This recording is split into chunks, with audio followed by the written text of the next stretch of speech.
First time capsicum bajji అయితే చేస్తున్నాను. అరే ఫస్ట్ టైం క్యాప్సికం బజ్జీ చేస్తున్నావు, దాని కాడ ఎందుకు నీ మొహం మరి కెమెరాకు ముందర పెట్టి మరి మమ్మల్ని భయపెట్టిస్తున్నావు? ఇలా కానీ భయపెట్టకపోతే మీరు నన్ను సబ్స్క్రైబ్ చేసుకున్నట్టే లేరబ్బా.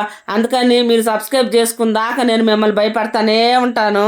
అట్లానే అంటానని మీరైతే అనుకుంటున్నారు కదా, ఉత్తిత్తులేనండి, ఉత్తిత్తుగా అన్నా కానీ నిజంగా అనుకున్నారు మీరు. మన పిచ్చి కాకపోతే భయపెడితేనో బతిలాడితేనో వచ్చే సబ్స్క్రైబర్లు ఎంతవరకు ఉంటారు చెప్పండి? వాళ్ళంతటి వాళ్ళు మనం నచ్చో, మన కంటెంట్ నచ్చో ఏదో ఒక విధంగా సబ్స్క్రైబ్ చేసుకొని చూస్తుంటే మనకి బాగుంటది. అవునా కదా, మీరే చెప్పండి. యూట్యూబ్ తీసేటోళ్ళందరూ క్యాప్సికం బజ్జీ చేస్తానని చెప్పాను కదా, క్యాప్సికం అయితే కనపడింది కదా మీకు.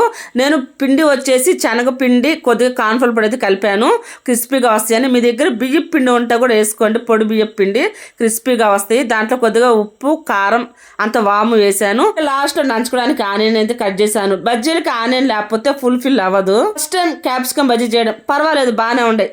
అయితే అందరికి బై.